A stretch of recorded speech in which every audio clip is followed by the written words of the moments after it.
Why You Wouldn't Survive the Black Death Section 1 on October 12, 1347. A merchant galley limped into the harbor at Messina, Sicily. The crew aboard had sailed from Kaffa, a trading port on the Black Sea, carrying silk, spices, and something else. Something invisible that had already sentenced half of Europe to death. When the harbor master Giovanni di Benvenuto approached the ship, he found men sprawled across the deck, their skin blackened, their bodies twisted in agony. Some were already dead, others would be within hours. But here's what Giovanni didn't understand, what no one could possibly understand at that moment. By the time he saw those first dying sailors, it was already too late. Not just for Messina, not just for Sicily, for millions upon millions of souls who had no idea that the next 6 years would remake the world in blood and terror. Between 1347 and 1353, the pestilence that came to be known as the Black Death would kill somewhere between 75 and 200 million people across Europe, Asia, and North Africa. In some cities, the death toll reached an incomprehensible 60%. In London alone, 200 corpses were buried every single day at the height of the outbreak. Entire villages were wiped from existence, their inhabitants reduced to bones in mass graves. You might think that if you could travel back with everything you know today, with your understanding of germs and hygiene and disease transmission, you could survive. You'd wash your hands, you'd avoid the sick, you'd stay away from rats. But the truth is far more terrifying than that. Even with all your modern knowledge, even knowing exactly what was killing everyone around you, you would almost certainly die anyway. And the reason why reveals something absolutely chilling about what life was really like in the 14th century. Let me take you there, to a world so alien and so hostile that survival was never really an option. Picture yourself waking up in a cramped one-room dwelling in 1348. The walls are made of timber and mud, cracked and leaking. There are no windows, just a small hole in the thatched roof where smoke from your cooking fire struggles to escape. The floor beneath your feet isn't wood or stone. It's packed earth covered in straw. It gets changed maybe once a year if you're lucky. The air is thick and acrid, filled with smoke that burns your eyes and throat. But you're not alone in this space. A third of the room is penned off for livestock. Chickens peck at the ground near your sleeping mat. A pig roots through scraps in the corner. If your family is fortunate, there might even be a cow sharing your living quarters. Their waste mixes with the straw. Their fleas jump freely between animal and human. At night, you sleep in wool clothing that you never ever wash because water is scarce and soap is a luxury beyond your means. Your bedding is the same straw from the floor, crawling with parasites you can't see but can certainly feel. Rats scurry through the walls so constantly that you've stopped noticing them. They're just part of life, like hunger and cold, and the perpetual smell of unwashed bodies and animal dung. When you step outside into the narrow medieval street, the assault on your senses intensifies. The alleyways are barely 6 feet wide, twisted and maze-like, with buildings leaning so close together that their upper floors nearly touch. And the smell, God, the smell is beyond anything you can imagine. There's no sewage system, no drainage. People throw their chamber pots directly out of windows into the street below. Human waste, rotting food, dead animals, all of it accumulates in festering piles that you simply walk through because there's no other choice. When it rains, these streets become rivers of liquefied filth that seep into everything. Your shoes, your clothes, your home. The Thames River in London is so contaminated with excrement and animal entrails that contemporary records describe it as a flowing cesspool. Yet this is where people draw their drinking water. This is the world where the plague is about to arrive. And here's what makes it so much worse. What medieval people had no way of understanding. Every single aspect of their daily existence was perfectly designed to spread disease. Those rats in the walls weren't just a nuisance. They were carrying fleas infected with Yersinia pestis, the bacteria responsible for the Black Death. Those fleas would jump from rats to humans, biting through skin and injecting millions of bacteria directly into the bloodstream. But recent research has revealed something even more disturbing. The plague spread far too quickly to be carried by rats alone. Rat-borne outbreaks in the 20th century moved at a crawl, maybe a few hundred meters per year. The Black Death raced across Europe at up to 6 kilometers per day. So if it wasn't just the rats, what was it? The answer is somehow worse. It was you. Those wool clothes you never wash, they're infested with human fleas and lice. Every time you put on a garment, every time you lie down in that straw bedding, every time you brush past someone in those impossibly narrow streets, you're potentially transmitting death itself. And when someone in your family dies from plague, you don't burn their clothes. You can't afford to. Those lice-infested flea-ridden garments get passed to the next person, carrying the bacteria with them. Medieval physicians, the most learned men of their age, had developed an entire framework to explain disease. They believed illness came from corrupted air, from an imbalance of the 4 bodily humors, from the alignment of planets, from God's wrath. In 1348, when the plague reached Paris, the medical faculty at the university issued an official report stating that the pestilence was caused by a conjunction of Saturn, Jupiter, and Mars in the house of Aquarius. This wasn't ignorance. This was the pinnacle of medieval medical knowledge. They were doing everything they thought was right. They lit fires in the streets to purify the air. They carried pomanders filled with aromatic herbs. Wealthy families would seal themselves in their homes with windows stuffed with cloth, trying to keep out the bad air. And when people fell ill, doctors would bleed them, draining pints of blood to release the corruption. Think about that horror for a moment. Your body is already fighting a massive bacterial infection, marshalling every resource it has to survive, and the doctor's solution is to deliberately weaken you further by draining your blood. Other treatments were even more nightmarish. Physicians would lance the grotesque black swellings that gave the plague its name, then apply poultices made from tree resin, lily roots, and dried human excrement. Some recommended placing a live chicken against the buboes to draw out the disease. The chicken would die, and then you were supposed to drink a glass of your own urine twice a day. If you could somehow communicate your knowledge of bacteria and disease transmission, you'd be dismissed as a madman or worse, accused of heresy. You have no microscope to prove germs exist, no antibiotics to treat infection.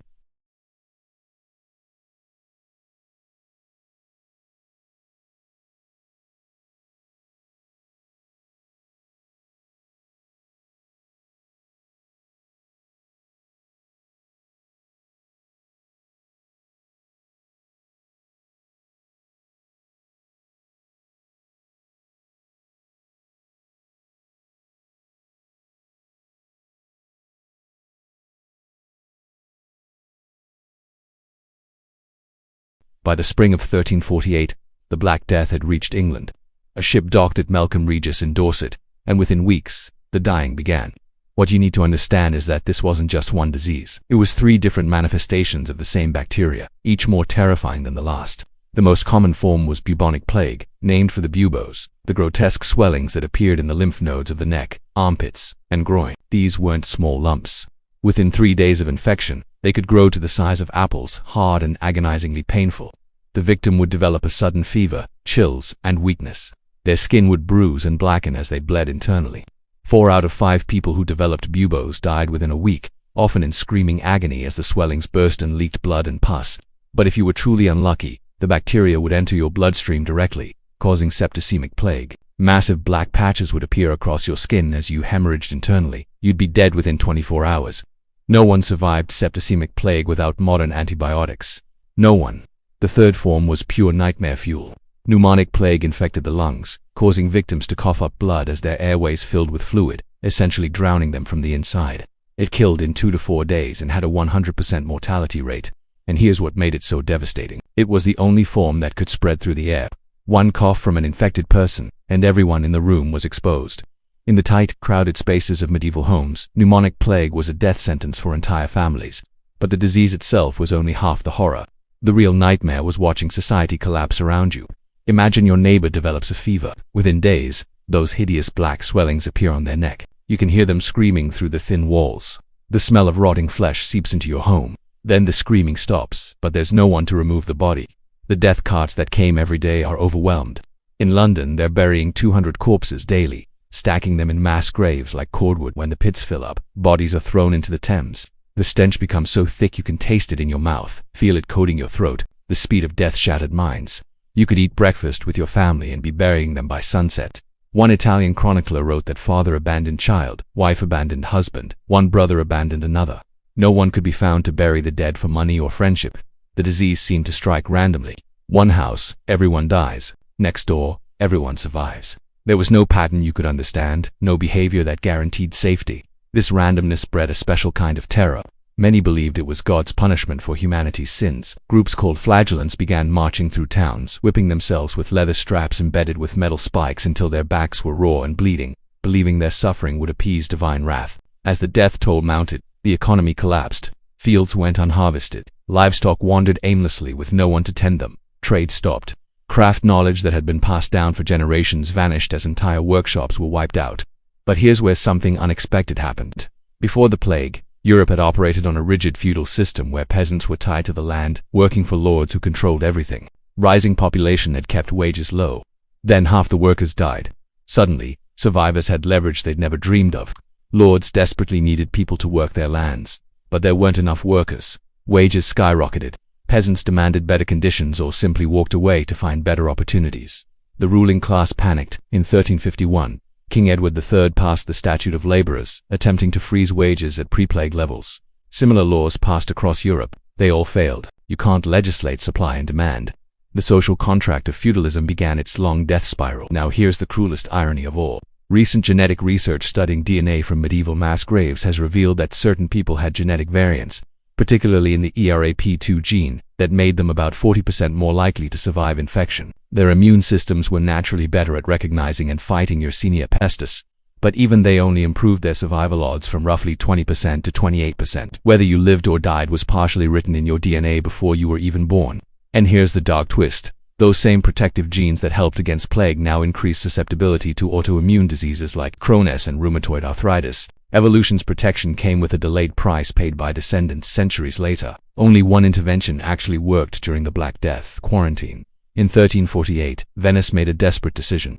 Ships arriving from infected ports had to anchor offshore for 40 days, 40 giorni in Italian, which gave us the word quarantine. Ragusa, modern-day Dubrovnik, implemented a 30-day isolation for land travelers in 1377. These measures were controversial and economically devastating, but in cities that enforced quarantine strictly, death rates were measurably lower. The problem? These measures came too late for the first wave, and they were nearly impossible to maintain. Medieval cities depended on constant trade for food and supplies. Extended quarantine meant potential starvation, and it only took one infected person sneaking through, one contaminated cargo slipping past inspection, one flea-infested rat climbing off a ship, and all the sacrifice was worthless. By 1353, the first wave finally subsided, not because humanity defeated it, but because it had killed so many people that the remaining population was too sparse for efficient transmission. The plague had literally run out of victims. But it wasn't over. Secondary outbreaks returned in 1361, 1369, 1374, and continued periodically for centuries. Each time, survivors had to face the terror again with no real defense. The survivors inherited a broken world. Entire villages stood empty, reclaimed by wilderness. Libraries burned when monasteries were abandoned. The psychological scars ran deepest of all.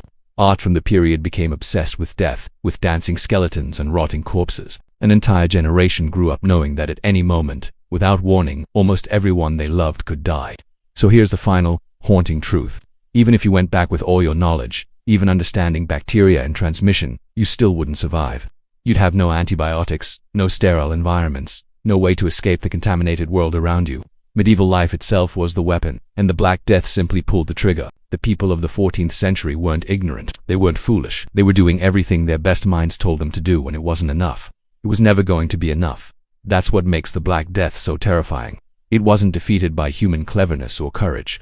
It simply burned itself out after consuming half of Europe. We like to think we'd be the exception, the survivor, the one who makes it through by being smarter or stronger. But the math of the plague was brutally simple.